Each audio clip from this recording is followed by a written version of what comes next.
Speaker, এটা প্রশ্ন হলো না পল্টনের বক্তৃতা হলো বুঝতে পারিনি। ধন্যবাদ মাননীয় স্পিকার। মাননীয় স্পিকার, এই সরকার ক্ষমতা ফেব্রুয়ারি 17 তারিখ শপথ গ্রহণ করেছে। এর পূর্বের 6 মাসে ইন্টারিম গভর্নমেন্টের সময় প্রতিদিনে হত্যা হয়েছে, প্রতি মাসে হত্যার গড় ছিল 260 জন, যেটা বর্তমানে 311 জন।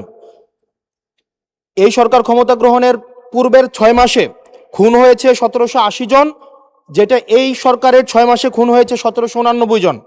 নারী ও শিশু নির্যাতন পূর্বের 6 মাসে ছিল 10,090 জন, এটি এই 6 মাসে হয়েছে 11,165 জন।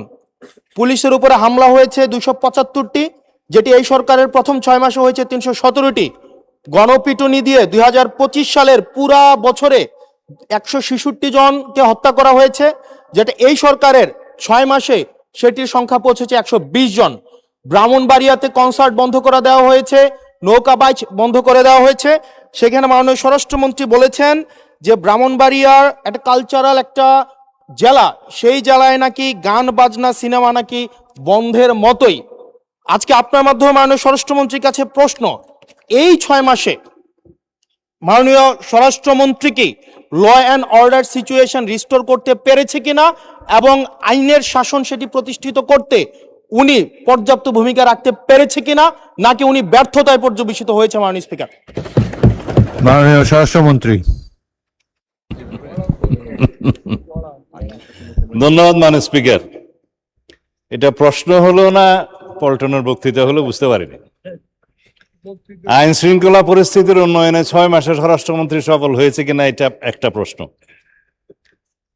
তারপরে ব্রাহ্মণবাড়িয়া জেলায় সিনেমা হল কেন নাই সেটা আরেকটা প্রশ্ন।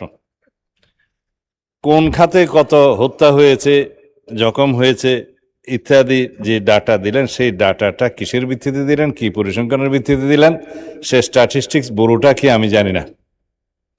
মানে স্পিকার, আইন শৃঙ্খলা পরিস্থিতির উন্নতি হয়েছে কি হয় নাই সেটা তো দৃশ্যমান।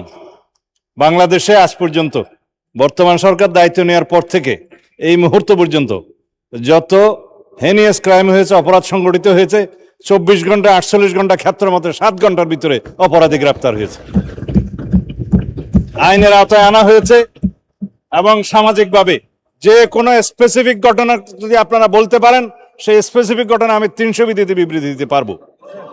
আজ পর্যন্ত সামাজিক চাহিদার ভিত্তিতে এবং যেগুলো আলোচিত হয়েছে, যেগুলো আলোচিত হয়ও নাই, সেরকম যেগুলো ঘটনা অপরাধ সংগঠিত হয়েছে, সেটা সমাজের চাহিদার ভিত্তিতে সংক্ষিপ্ত সময়ের মধ্যে যাতে বিচার কার্য সম্পন্ন হয় সেজন্য আমরা সহযোগিতা করেছি। বিচার করার তো জুডিশিয়ারির কাজ।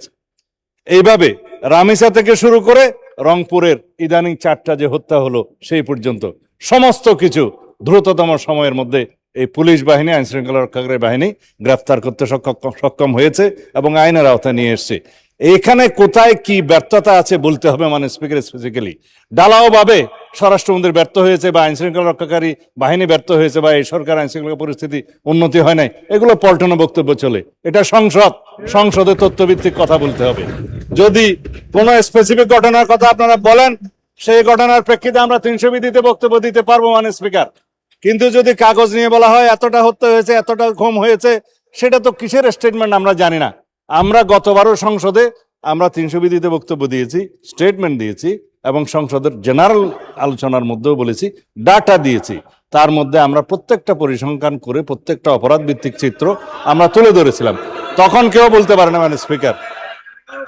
সুতরাং যদি কোনো স্পেসিফিক ঘটনায় বাংলাদেশের আইন শৃঙ্খলা রক্ষাকারী বাহিনী বা স্বরাষ্ট্র মন্ত্রণালয় ব্যর্থ হয়েছে কি হয় নাই, সেই বিষয়ে যদি আপনারা নোটিশ আনেন, তখন আমরা